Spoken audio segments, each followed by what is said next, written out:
Okay, so this is just a very short interview with our friend Millie, just because we've had some, really groundbreaking news lately, which I think is amazingly good for the sector. And so two things. First of all, I really want to applaud Millie and, of course, the British Beauty Council, BABTAC, and the other associations that have actually worked really hard to get this to happen, that has been going on in the background for ages. Yes. So I really want to applaud that whole situation. But I'd also like Millie to explain to us what it actually means. But before you do that, when I was talking to you just quite recently, you said something about what the British Beauty Council's sort of main mission is, and it's not as lobbyists. What word did you use? Advocacy. Advocacy, that's it. Advocate on behalf of the industry, which is what we are, which is what we've always been, really. Well, when we first started the British Beauty Council, and when it was a sort of, what do they call it? An apple in my eye. I thought it was just a thought, really. We were going to call ourselves, ironically, the British Beauty Lobby. Oh, right. Because someone at Estee Lauder said, Americans don't like the term lobby group. And I thought, oh God, that's true. We don't want to, don't want to upset anybody or make people. Before you even start, yeah. So we registered the British Beauty Council, and just to caveat that, it's very difficult to get the words British and Council registered in your name. You have to jump through a lot of hoops to get that. So you have to provide proof to the government that you are a required preeminent body. And that's not just the term council, like I said, it's also the term British. And so that took us about 7 months to do. And you have to get a majority of the industry to request that you exist. So that's sort of, was quite a monumental task. Like I said, it took 7 months of sort of begging people cap in hand to write letters to the government. And the whole purpose of the British Beauty Council was because we had no government representation. There are trade bodies, there are APPGs, or there was one then for hair, but there wasn't really anyone doing what the British Fashion Council had done for fashion, which is really to elevate and advocate on behalf of the whole industry. There were people talking to government about regulatory affairs and certain sort of slightly narrower topics, but not as a whole sector.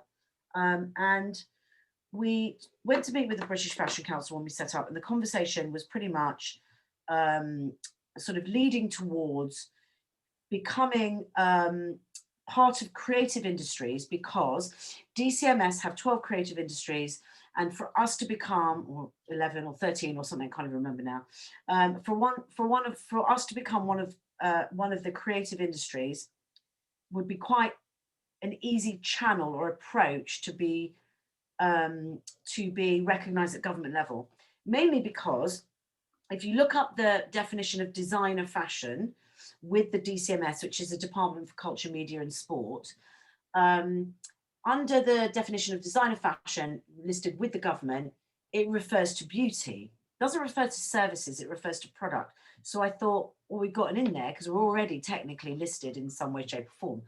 So the entire mission in the beginning was to, in order to get ourselves sort of housed with a department, is you call it sponsored really by a department.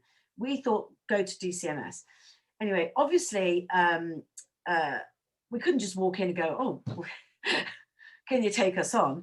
We had to do a little bit of work. So the first thing we did was we started doing some work with the Department for International Trade, because we were very worried about Brexit, and we thought that we needed to forge a relationship with them first, because Brexit would have a real impact on brands, retailers, salons even.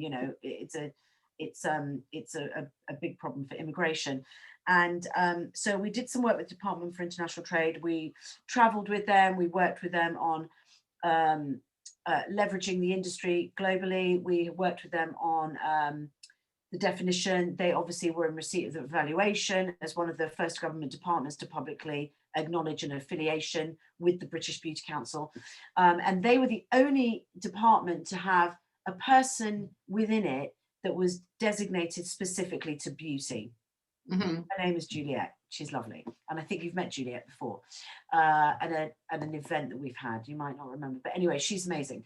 So that was great. So when COVID happened, I asked Juliet to introduce me to Well, the first thing I did was I emailed Paul Scully, who's the Minister for Small Business, and I got a sort of very standard response back. Then I wrote to Alok Sharma and Boris. I was picking them off the internet. I was like, I'm going to email everyone. And then I thought, I'll just ask Juliet. So Juliet actually introduced me to a guy who was building the Department for Safer Workplaces, the Directorate for Safer Workplaces within BEIS.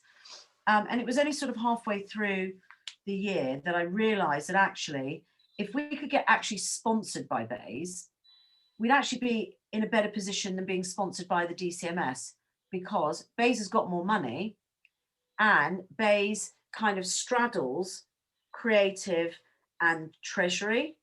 So they've got more inroads to treasury. So it's so funny because when I look at my documents in my file, I've got sponsored by BEIS. We talked about it about 5 board meetings ago. The goal was to get sponsored by BEIS. And I had spoken to Helena, our new COO, before she came to join us, and I go, the goal is we need to make sure that Neil supports us and gets us sponsored by BEIS. And here we are.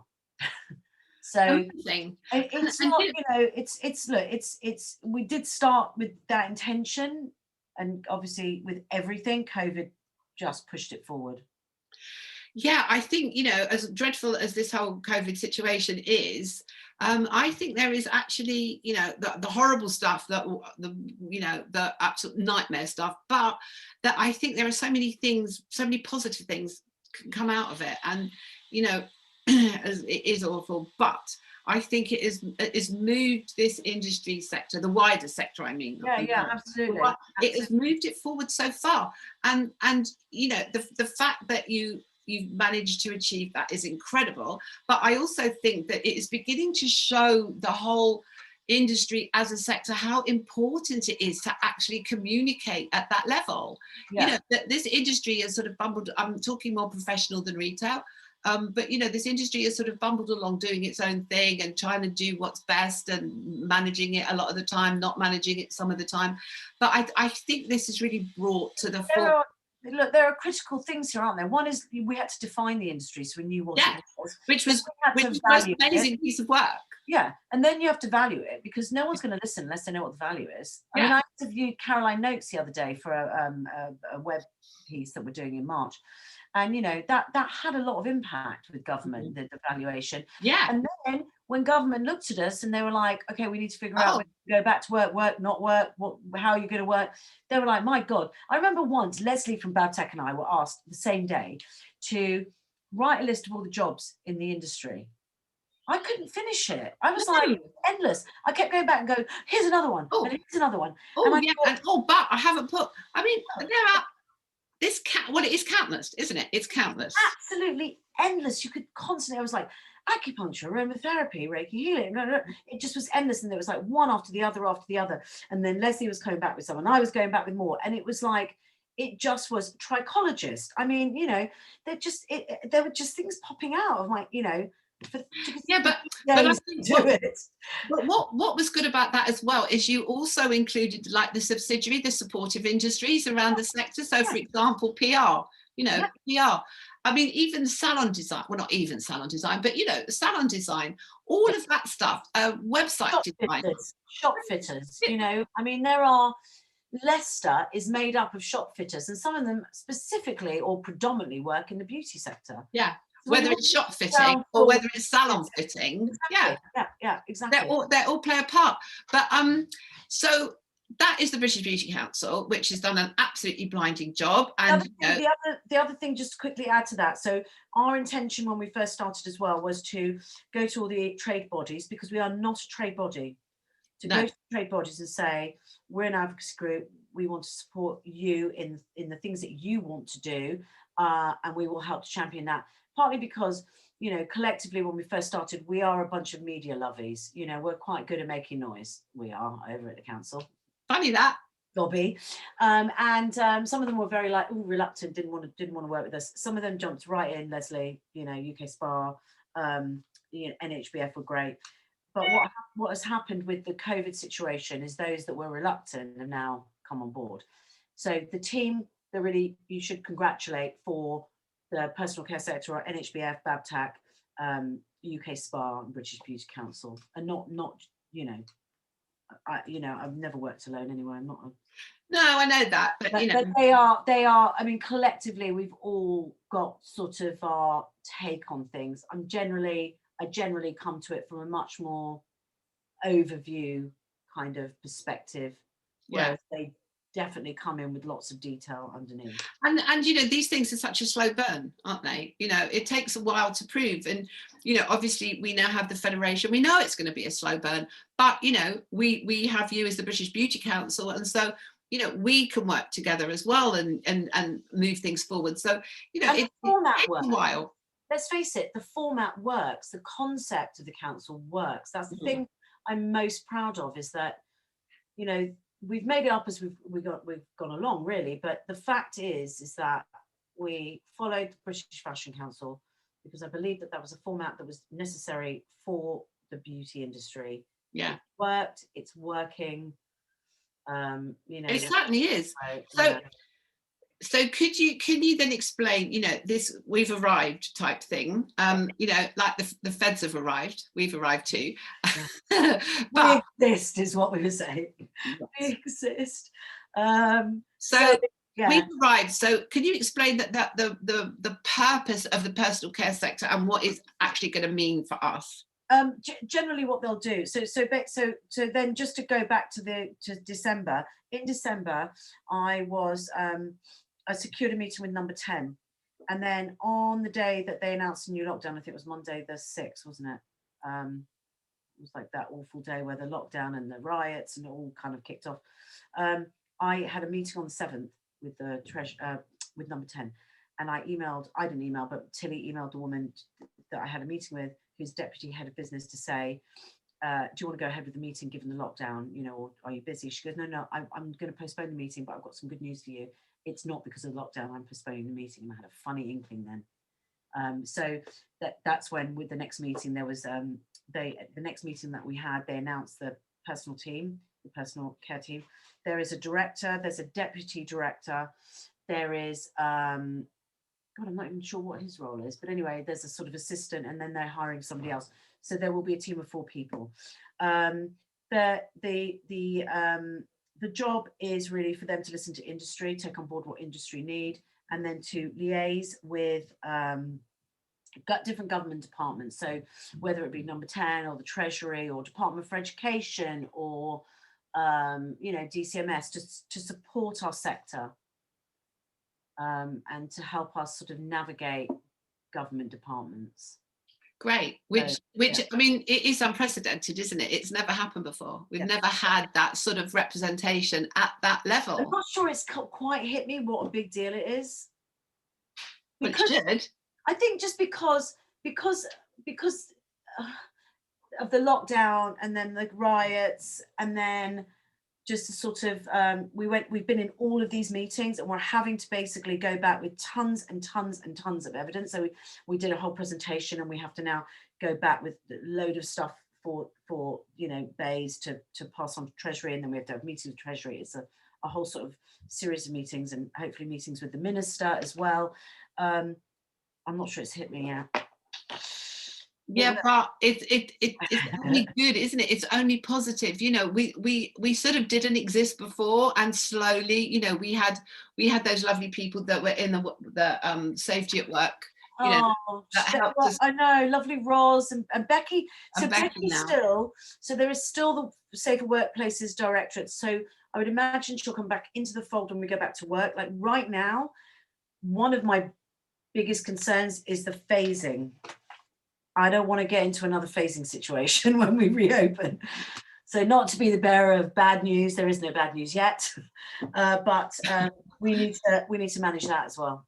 Yeah, of course. And that would be everyone's desperate.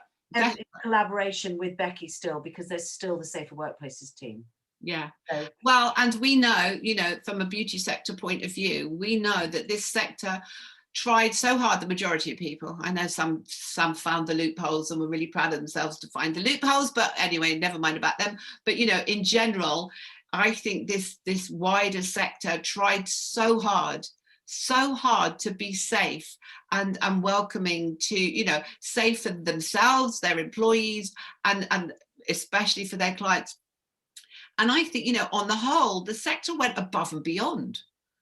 Yeah, I think this this latest lockdown. So basically, when we went back at first, we had not a lot, but some evidence and reports of people not being COVID secure. But we know all that kind of, because that all kicked off, didn't it, in the summer? Then I think what happened was, as the industry bodies, they all kind of went out to their members and said, look, you've got to get this together. Particularly, I think it was the barbers were being quite challenging at the time. And then the reports kind of dropped off and we were good. And we had a very high level of COVID secure reports, like very, very high. And that actually helped to give us that very low infection rate. Yeah. So well, amazing. And the people that, you know, I probably have the most engagement with, if you like, I haven't, and lots of them have had spot checks by environmental health or HSE, and I haven't had one person tell me that they failed. In fact, nearly everybody that has had those spot checks have passed on the comment that they've gone above and beyond. I don't think we should be complacent and say, well, we've gone above and beyond so we can go lower it a bit. No. Stay above and beyond, because, you know, while we're able to show that, then, you know, we've got a better chance of opening. You know, I don't know. Yeah. What we don't want to do, we don't want to slip into the laziness. No, exactly. Keep it up there. Keep that level up really there. Do, because it's very difficult when you're, I guess the thing is, it's really hard as a job when you're talking to these people all day long and you're trying to advocate on behalf of the industry, if the industry aren't toeing the line. That is difficult, and that, you know, I'll be really frank about that. Yeah. It's sort of heartbreaking, really, when you see it's totally heartbreaking. And you know, even more stories are coming out now of how desperate people are. You know, it is such a desperate situation. I think this third phase of this has been probably in its own way tougher than the others, because I mean, I did say that when we presented to the group, and what I had to give a list of sort of the benefits for our industry, and then I had to do a whole thing on the impact from COVID-19. And in the impact from COVID-19, I said, listen, you are forcing desperate people to be desperate. You're just forcing, you're going to enforce this sort of black market. People are going to go underground. Yeah, it's desperation, isn't it? So, desperation. It's not that people are just like, oh, let me go and give a haircut in the back garden. Yeah, no, it's not that. They're like, shit, I've got kids to feed and I'm broke and I need the money, and this is the only way, you know. I know it's tough, and you know, people can sort of sit back and say you shouldn't be doing that. Well, you don't, you know, you don't know the circumstances. So you can't put your people, you can't stand in other people's shoes. You know, that's the other thing I find it, you know, really challenging. And we're all grown ups. You know, the people that work in this sector are all grown ups. So you know, it's just, you can only really advise people. You can't tell them what to do. And you can't impose your opinions on them. You know, you can't impose your personal opinion. You just give them the facts, and you know, people need to be a grown up. I can actually impose my personal opinion, because I thought Kamala's great. But that's you. But I got really taken down for it. That's your personal opinion. Council, because actually I think it's really important that we celebrate a woman of Black and South Asian origin becoming the vice president. I mean, you know, it's the second most powerful job in the world, isn't it? Yeah. Queen. I mean, that is amazing for women's rights. It's amazing for equality. It's amazing for diversity and inclusion. It's just amazing to me. Yeah. And I would say, if you read our roadmap, and and annual reports are all on our website, you know, if you read our roadmap, inclusion and representing our industry in its entirety is part of our manifesto. Huh? Yeah, she fits it. Yeah. She fits that description. So, yeah, amazing. She does her hair, she wears her makeup, she wears nice trainers. I think she wears heels as well. You know, she'll wear trainers, but she'll wear heels. So. And I bet she has a mani-pedi, darling. I bet she has a mani-pedi. It takes a, you know, listen, she's in the public eye.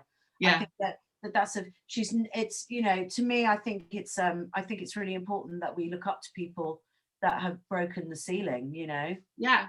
Yeah, exactly. And I must admit, I watched some of the whole ceremony yesterday, and I must admit, I did watch Lady Gaga singing that anthem, and I was like, I choked up on that. I mean, apart from the fact I know her and her voice is extraordinary, it was Do you know, I've got a bit of a Lady Gaga story, which is really funny. So when my daughter was younger, she really liked Lady Gaga, and I would go, oh no, it's Euro trash, don't like that kind of music. We were living in LA, and I bought her tickets to go and see Lady Gaga, and she wore this little pink wig. She was about 14, Sadie, or something. And we all got dressed up. We went to the gig. I stood on my seat. I've never seen anything like it.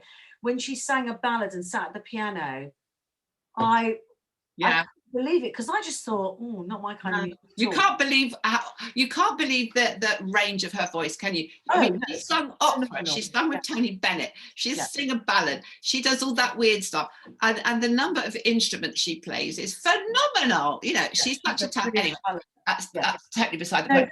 That did get me too, and I just thought, I think she's a class act. I mean, I thought She the is whole thing was great, actually. I just, you know, and you know, I am partial to a bit of politics, and if anybody knows me, they'll know I'm a liberal anyway.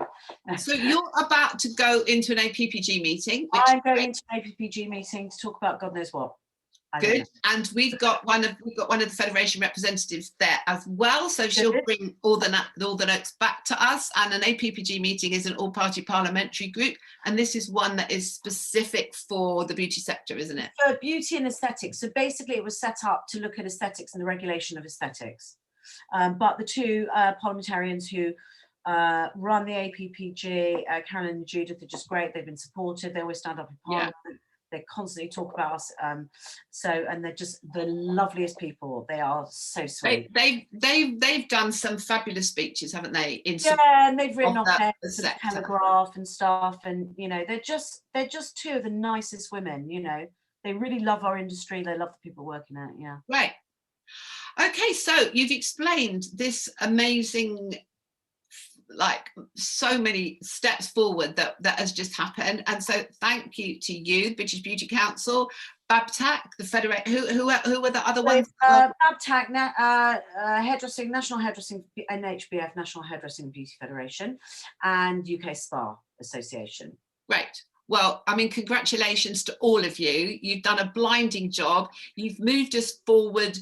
We were WhatsApping until midnight last night, trying to get some documents ready for them by midday today. So we are, you know, we're pulling out all the stops and doing what we can. So great. Well done. Thank you for explaining what it actually means for us, because, you know, I realise how important it is for us, and I hope that, you know, the wider sector understands how important it is that these conversations go on at that level, because you know, we can't keep bumbling around doing our own thing, and actually promoting internally. It's got to be external. So I mean, for us, it's always been about getting people that are outside of the industry to understand what goes on within the industry. Exactly. There's still a lot of educating to do. So I've got a meeting with them tomorrow, and I've got a whole list of things to talk about. Transparency, supply chain, certification of organic products, SIC codes, SOC codes, you know, with the IT. I've switched off. Migration Advisory Committee. I mean, they're annoying. Okay, well, good luck with all of that. And thank you for your time. Been longer than we thought, but anyway, it's thank you for your time. Okay, lots of love. Friend of the nail industry. Good luck with all of it. Thank you. Bye. Bye. Bye. Bye. Bye. Bye.